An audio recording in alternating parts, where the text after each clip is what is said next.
Yeah, with my conversation with James today when he was working on his house, actually today he was wearing shoes.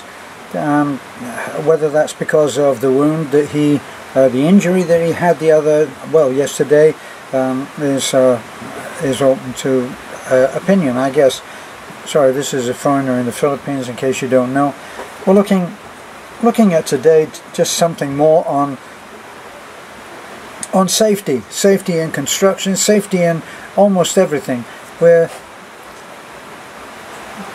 people who come here from the States tell me over and over again that the West is now nurturing a mindset in the people, in the average person's head, that they have to be protected, and it's like they're being protected to death.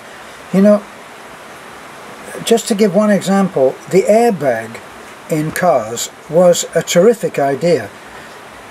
In other words, what you have is you have an air-filled cushion that in a split second, on that point of impact, when the vehicle hits something and there's this jolt, and the jolt springs out an airbag which prevents you from pitching forward into the steering wheel or into the windshield.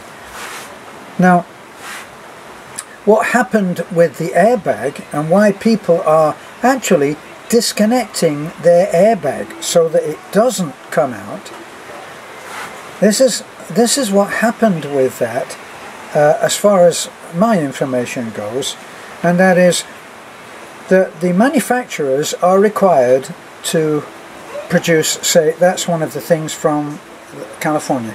Incidentally, California is responsible for some of the most insane laws and rules and regulations, and it's also responsible for introducing some of the most incredible changes. Like, for instance, they've made it now in terms of paint, so that you don't have these noxious fumes, and they've made that with latex, and with latex comes a clean-up in soap and water, and you don't have this working with the thinners or turpentine or whatever it was that you used to use the paint thinners in order to clean your brushes. You can rinse them under the water. I always thought that that was a terrific idea. Now, before that rule was brought out, latex paints were simply not good enough. But once the ruling was made that they were going to phase out the use of the paint thinners, then what happened was that the manufacturers ramped up their research, and they looked at what they could do in order to make the latex paints more friendly, more usable, safer, you know, healthier, and now because of that we have terrific latex paints. I always used to prefer to work with latex paints. Obviously you've still got enamels, you've still got oil-based paints, you've still got all of that, and people will swear by the oil base if that's what they're used to, but in fact you can get excellent latex paint which is for exterior use as well. But what were we talking about? I've forgotten. Not really. What we're talking about is how you have an airbag in a car that explodes into view in a split second before your body can actually move forward in collision with whatever is in front of it. Okay? Now, what happened was, and this is what was believed to be happening, is that people said, well, I got an airbag now, I don't need to put my safety belt on. So they had to then change the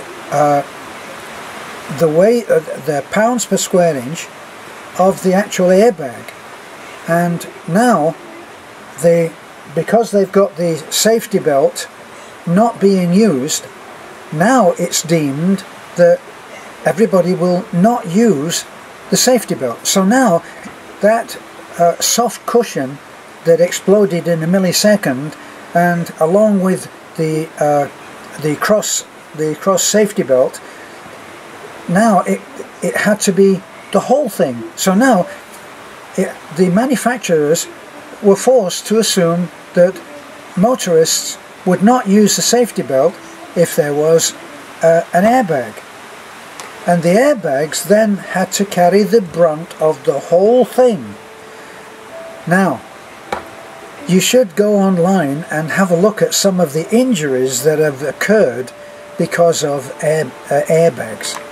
Boy, those airbags are tough stuff.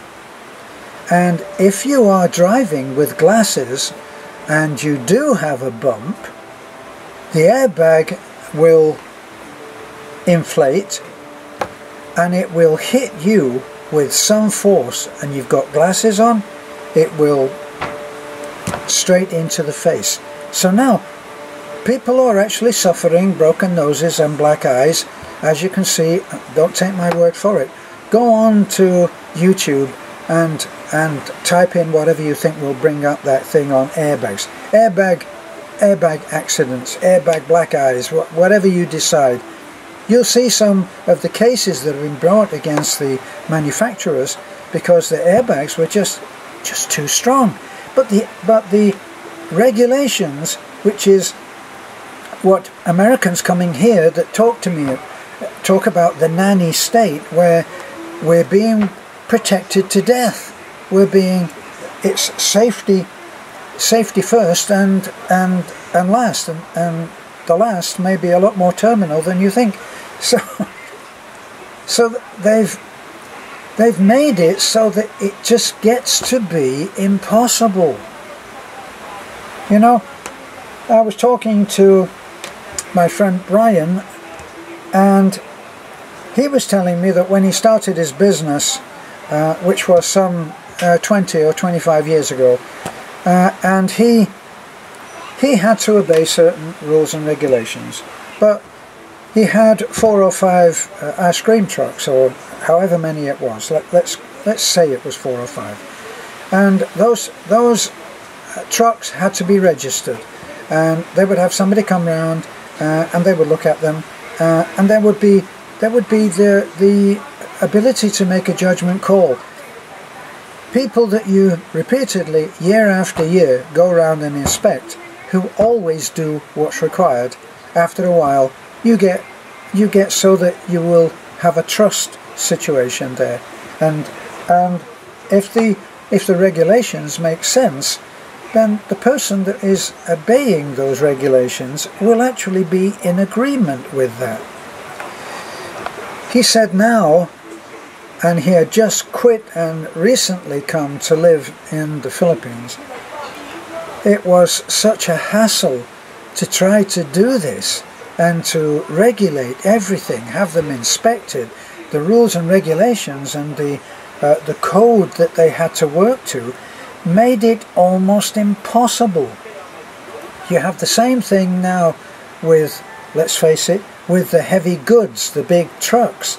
They have to adhere to certain pollution codes on the engines, so that the engines operate at a different rate. I'm not trying to be technical and give you every detail here, just anecdotal information of people that I've spoken to that used to be big truck drivers with the big trucks, the 10-wheelers, and they said it just got silly. In other words, they protected the whole industry until it almost became impossible to operate within it at a profit. And actually, would I be saying it's too much to expect that when you put out a great deal of money to buy something, you should expect to be able to make, if not a huge profit, at least a living? And some of the truck drivers that I've spoken to said it became impossible, and they gave up. You used in America, going all over America, all of all over the highways and freeways of America were big truck drivers. They even used to have a television program about a guy, an oldest guy, ran his own truck, and he was able to go from one job to another, and he was able to make a good living. And he had a really fancy truck, and he was able to do it legally. Now, what happened was that they regulated it to death, and almost the death of that industry. Because now it takes such a huge company to be able to float that, is how it's certainly seeming. So back to the airbags. The airbag is now almost as lethal as hitting what it's supposed to stop you from hitting. So we can reach a situation where things are so over-regulated that it becomes impossible to operate. Now, as I said to James today in our other video, I found that when I was working, and I was working in a dusty environment. I was a carpenter, a joiner, furniture maker, and I worked in a small shop of my own, studio workshop, and I made one-off pieces of furniture. That involved cutting. It involved cutting plywood, and I would use high-quality plywood, but I would also use what was called MDF, which is medium density fiberboard. Now, when you use that, or when you use particle board, which incidentally are two of the materials that are used in modern furniture. Now, the thing about, I think it's particle board that never quite cures. It never quite cures. It's actually letting off these fumes. So what they did was they made it so that you could buy MDF, which strangely enough had formaldehyde in it. Okay, now that didn't mean that if you made all your furniture out of formaldehyde, which is used to preserve dead bodies, I believe, that you would be preserved and get into a ripe old age and still look the same. No, it doesn't mean that at all. It's a health hazard. And so where is the regulation about that? And what happens when these things emerge? Like if you're looking at this video now and you live in Florida, you will be well acquainted with Chinese drywall. Chinese drywall, because it was not regulated in China, was coming over here and they were selling it cheap, and so all of the contractors were buying Chinese drywall. Now, if they could buy Chinese drywall and it was 20 or 30, for instance, if it was 20 or 30% cheaper, then that goes on to their profit, because they're still charging the same price for the work that they do.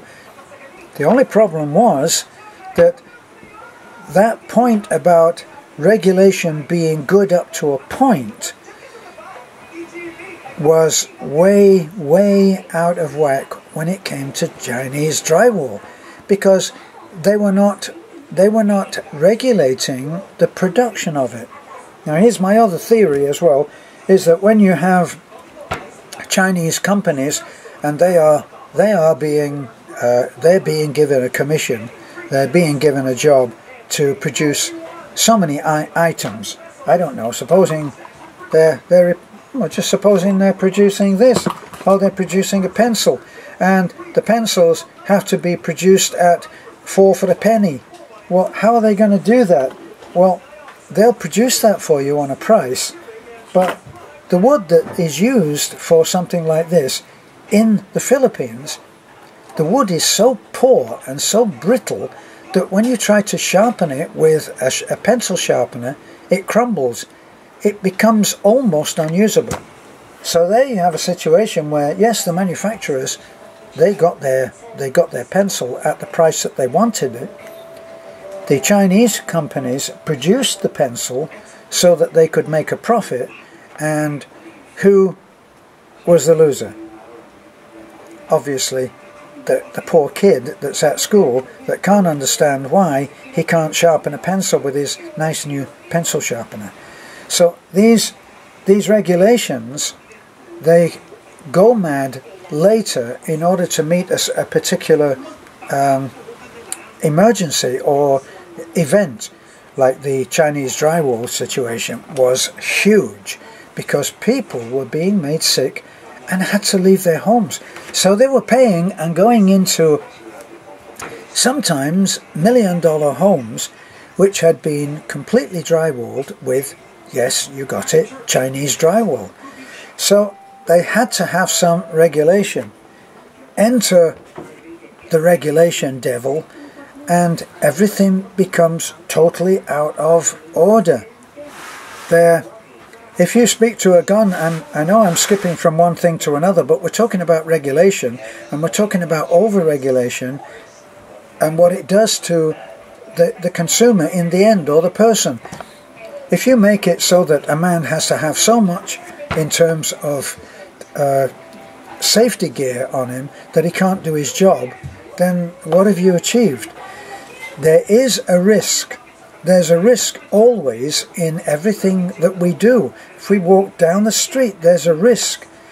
And in becoming paranoid about those risks, we're not actually helping anybody.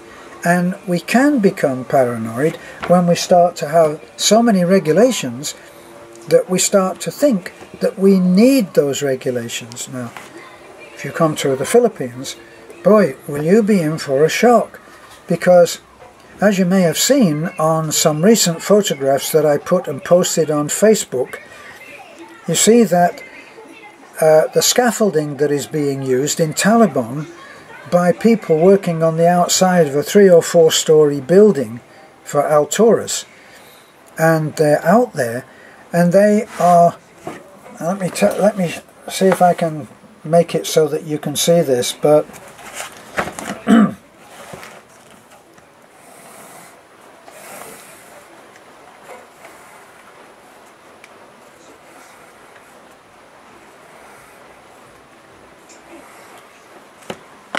I don't know whether you can see that. Looks like a ladder, doesn't it? But it's actually made of probably 10 or 12 millimeter rebar, and it's welded together, and the steps in it are welded in a loop like that. Now, these things are 20 or 30 feet long, and they're suspended from the top of the roof. Right. Now, they're safely suspended, but given what their use is, they would never be able to be used in the US, but they're used here. And I always, I'm not really making fun, but I am making a comic observation. It looks like the guys who use that sorry, I've skipped a beat here. The two of them are put up like this, 2 or 3, and they're stepped like this, and they're stepped over probably 6 feet apart, and then in between those, on any of those steps, which obviously are aligned, they put a plank which is about, now it may be a metal bound plank, I'm not sure, I've never seen it close up, but they put a work surface which is this wide. That's all. It's not filled so that it's say 12 or 15 inches. It's one piece of board that is this thickness or width. They put those in between these ladders, and the worker works from that 6-inch wide platform, 3 stories up. Okay, and they do that regularly, they do that all the time. Now, if you think that's bad, they also shin up the side of buildings by having huge long pieces of bamboo which they lean. Here's my rough drawings, okay, but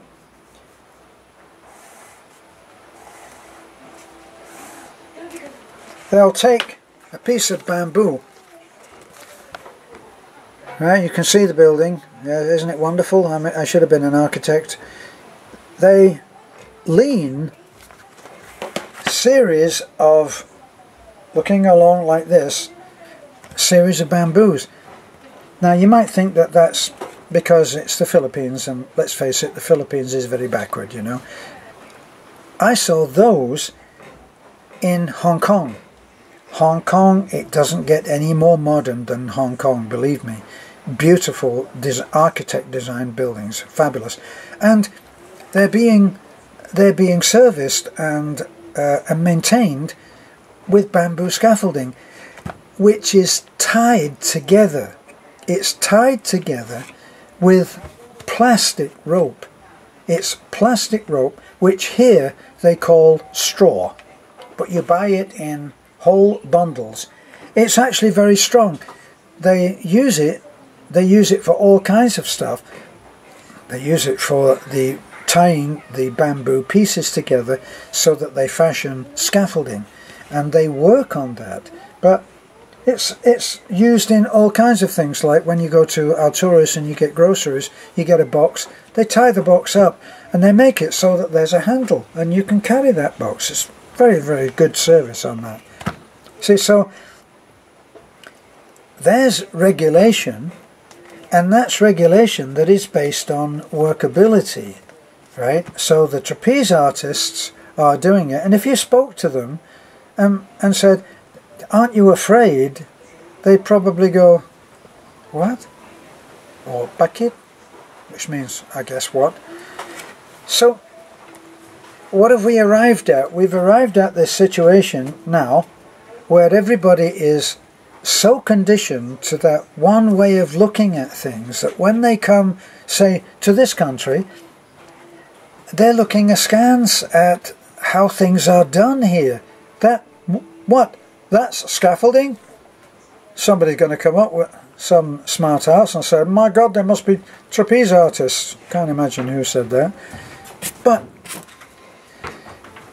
here you have people taking responsibility for their own safety. And it starts very early in life. That's why a whole family will use a motorcycle as their cheap, affordable transport.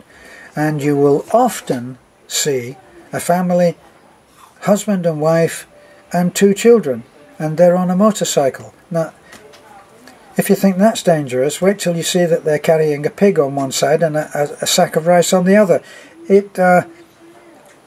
They do this from the very beginning. That's why almost any kid in the Philippines can step onto a motorcycle and if not ride it straight away, have it explained to him, and he'll be riding it within minutes, no matter how old. I see kids on the road when Beth and I are driving into Talabon, and I see kids riding their mother to work, I guess, and they look like they're about maybe 9 years old, and they're there and they're very skillful.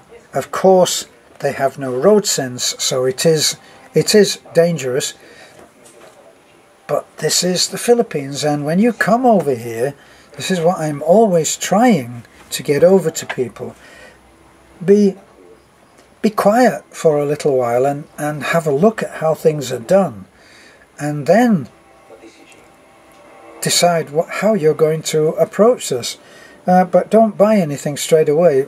Rent first, because you may not be able to stand it. You may not be able to stand that when you go in and you have a tyre changed, they may put your very expensive truck up onto a trolley jack. And let's face it, anybody who's ever done any work on a car knows that you would never trust a trolley jack. A trolley jack is one of those heavy jacks that they push about on wheels, and then as they jack it up like this, it lifts the whole thing up, and it lifts it up on a big arm like this, and People since time immemorial have gotten under cars just on a trolley jack, but Safety First tells you that you should put a jack under the wheel, and if you've got two wheels off, you put a jack under both wheels. So you won't be able to stand what you see. It just won't be possible unless you realize that you're in a different country, and as I've said before, the cultural gap is not just a gap, it's Grand Canyon-esque. It's the Grand Canyon. Things are so different. So that's as much as we should talk about on construction safety, and safety in all other things. Safety in everything. Little kids walking along the road who are about 6 years old, and they're walking along with their big brother who is 7 years old, and they're walking along the national highway with huge trucks, vans driving too fast, going along that highway and passing them by, and they're already taking responsibility for their lives. I know what you're thinking. You're thinking, oh my God, how can they do that? That's child endangerment. That's what you are now believing is the way. But surprise, surprise, these little 6-year-olds do not suddenly throw themselves under trucks that are passing by. They know to keep to the curb. Not to the curb, they keep to the grass verge. Are there accidents? I'm sure that there are. Are there accidents in the UK? Are people run over? Yes, so it happens. But you can take a kid and you can teach him to ride a bike, because from the age of about 1 year old, he's been sitting on the gas tank of his dad's bike, holding onto the steering, holding onto the handlebars. He knows very well how to balance, and he's learned that from taking what we would all call a huge risk. Very irresponsible of the parent, according to the Western frame of reference. Thanks for looking in. It's a never-ending discussion. Bye for now.